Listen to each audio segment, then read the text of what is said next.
Hello students, आज हम देखेंगे स्टैंडर्ड 12th के चैप्टर 6 का टॉपिक नंबर 6.2।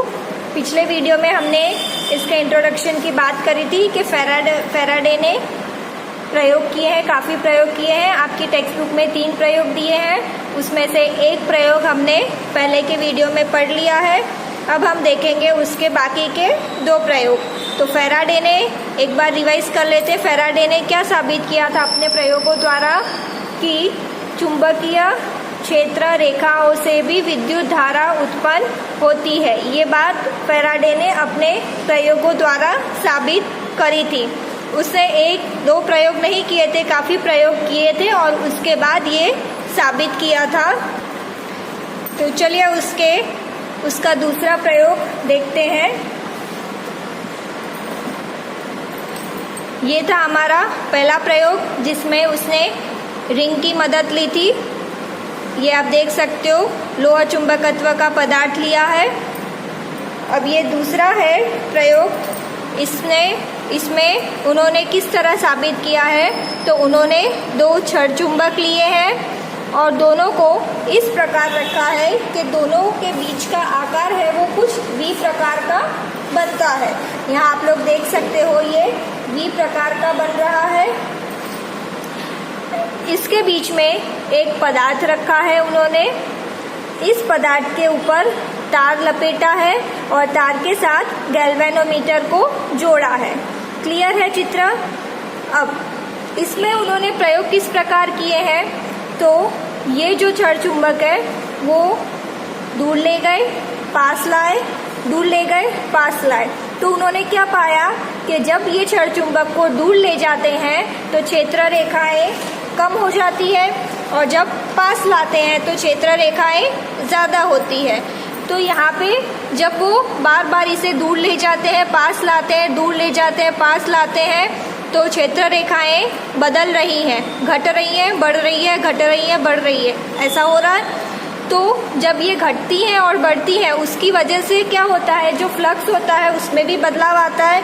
हमने देखा कि फ्लक्स में बदलाव आएगा तो क्या होगा, फ्लक्स में बदलाव आता है तो विद्युत धारा उत्पन्न होती है और वो विद्युत धारा ये गैल्वेनोमीटर बताता है हमें।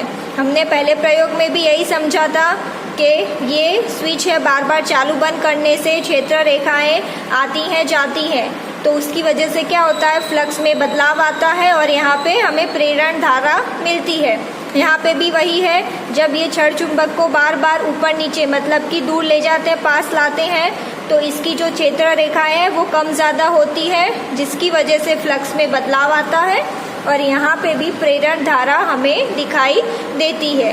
तो फैराडे ने ये चीज़ अपने दूसरे प्रयोग से भी साबित करके दिखाई थी। अब आते हैं उनके तीसरे प्रयोग पे।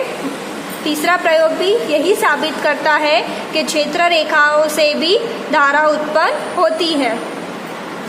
तो तीसरे प्रयोग में क्या किया उन्होंने, एक छड़ चुंबक लिया है और एक ये रिंग ली है। इस रिंग को गैल्वेनोमीटर के साथ जोड़ दिया है। अब ये छड़ चुंबक को वो पास लाते हैं और दूर ले जाते हैं। तो उन्होंने क्या पाया कि जब ये छड़ चुंबक को पास लाते हैं तो सारी क्षेत्र रेखाएं रिंग की तरफ होती है और जब दूर ले जाते हैं तो क्षेत्र रेखाएं कम हो जाती है। तो यहाँ पे भी इसके जैसे ही हो रहा है, पास लाएंगे, दूर ले जाएंगे, पास लाएंगे, दूर ले जाएंगे, तो क्षेत्र रेखाएं क्या होगी, कम होगी, ज़्यादा होगी, कम होगी, ज़्यादा होगी। तो यहाँ पे क्या हो रहा है, क्षेत्र रेखाओं में घटती है, बढ़ती है, फ्लक्स में बदलाव आएगा और जब भी फ्लक्स में बदलाव आएगा तो इसमें प्रेरण धारा उत्पन्न होगी और प्रेरण धारा उत्पन्न होगी तो वो चीज़ हमें यहाँ पे गैल्वेनोमीटर में दिखाई देगी। क्लियर है? तो फैराडे ने अपने तीनों प्रयोगों द्वारा यही साबित किया है कि क्षेत्र रेखाओं से भी विद्युत धारा उत्पन्न होती है और तीनों में हमने एक चीज़ कॉमन देखी है कि अगर फ्लक्स में बदलाव आता है तो उसकी वजह से प्रेरण धारा उत्पन्न होती है। तो ये चीज़ आपको ध्यान रखनी है इस पूरे चैप्टर में कि कहीं पे भी अगर फ्लक्स में बदलाव आएगा तो वहाँ पे प्रेरण धारा उत्पन्न होगी। और फ्लक्स का SI मात्रक क्या होता है, वेबर, जिसको लिखते हैं WB। क्लियर।